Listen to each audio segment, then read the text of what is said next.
Kem Mahathir mahu bincang dulu dengan Pakatan Harapan. Perkembangan PRK Slim. Kata Marzuki, kumpulan yang setia kepada Dr. Mahathir tidak menolak kemungkinan untuk menurunkan calon walaupun terpaksa berdepan pertandingan 3 penjuru.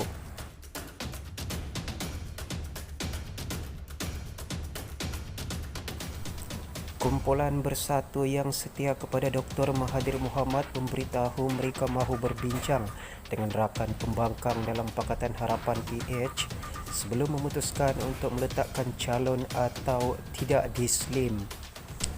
Senator Marzuki Yahya juga berkata kumpulannya juga tidak menolak kemungkinan untuk meletakkan calon walaupun bertembung dengan PKR jika keadaan memerlukan. Kami belum buat keputusan lagi buat masa ini, tetapi ada juga cadangan untuk kami letakkan calon. Tapi perkara ini kita akan bincang juga dengan rakan-rakan PH dan kami rasa terlalu awal untuk buat sebarang pengumuman, katanya kepada Malaysia Kini. Kerusi Dewan Undangan Negeri Slim kosong berikutan kematian mengejut penyandangnya, Kushairi Abdul Talib di Hospital Bentong pada 15 Julai lalu. Beliau merupakan adun yang mempertahankan kerusi tersebut selama 4 penggal atau sejak 2004. Dalam PRU ke-15 lalu, Kushairi memenanginya dengan mengalahkan calon PH Muhammad Amran Ibrahim serta Muhammad Zulfadli Zainal dari PAS. Arwah memperoleh 8,327 undi dan mengatasi lawan terdekat dengan 2,183 undi. Terdapat lebih 23,300 pengundi berdaftar untuk kawasan Dun Slim. Pada PRU lalu, Muhammad Amran merupakan calon dari Bersatu. Bersatu pula secara umumnya kini bekerjasama dengan BN dan PAS untuk membentuk Kerajaan Perikatan Nasional PN, kecuali sebahagian daripada pemimpinnya yang digelar setengah pihak sebagai Bersatu Berprinsip. Terlalu awal buat ketetapan. Pada 16 Julai, pengerusi PKR Perak Farhas Faisal Bador Rizal Mubarak membuat kenyataan bahawa mereka akan meletakkan calon di kawasan itu dalam PRK tidak lama lagi. Menurut Marzuki, dalam perbincangan itu nanti, mereka akan membuat penilaian sebelum membuat keputusan akhir. Pun begitu, beliau mengingatkan kumpulan mereka kini merupakan blok bebas.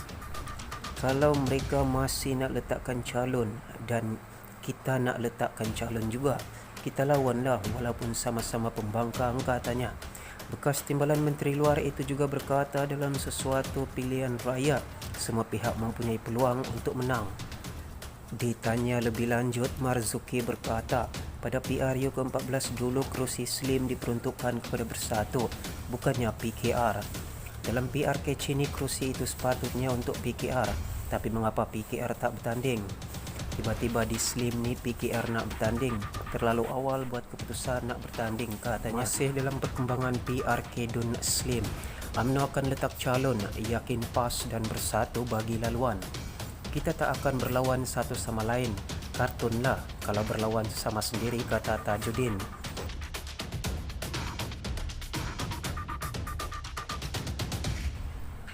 UMNO yakin rakan sekutunya dalam Perikatan Nasional PN akan memberi laluan kepada BN untuk bertanding dalam pilihan raya kecil PRK Dun Slim. Anggota Majlis Tertinggi UMNO Tajuddin Abdullah Rahman berkata, kerusi berkenaan secara tradisinya milik UMNO dan pasti akan dipertahankan parti. Kawasan itu kawasan UMNO besar, kemungkinan UMNO letak calon. Bila UMNO letak calon, PAS tak akan letak calon. Sudah ada mufakat. Kalau UMNO tanding, PAS tak bertanding. Dan begitulah kalau PAS tanding, UMNO tak tanding. Itu telah dipersetujui, katanya kepada media lewat malam tadi di Shah Alam.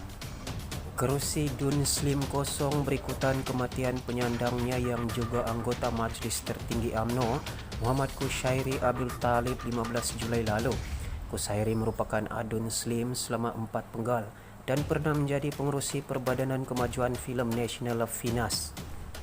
Pemergian Allahyarham akan membuka laluan kepada pilihan raya kecil buat kali ke-12 sejak pilihan raya umum lalu.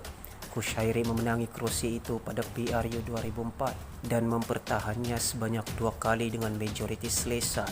Bagaimanapun pada PRU 2018, Allahyarham mengekalkan kerusi itu dengan hanya 44.8% undi apabila calon bersatu memperoleh 33% undi dan calon PAS memperoleh 22% undi. Ditanya sama ada bersatu akan meletakkan calon ataupun tidak di kerusi itu dalam PRK yang akan diadakan itu nanti, beliau yakin tidak akan berlaku pertembungan sesama sendiri dalam PRK itu kelak. Bersatu saya rasa akan menghormati dengan tak akan letak calon dan calon UMNO tentu akan dapat sokongan dari parti-parti kerajaan PN. Kita tak akan berlawan satu sama lain. Kartunlah kalau berlawan sama sendiri, katanya lagi. Semua sumber berita telah dipetik dari Malaysia Kini Online. Jangan lupa like dan subscribe channel ini. Anda juga digalakkan untuk mengongsikan video ini ke akaun media sosial anda.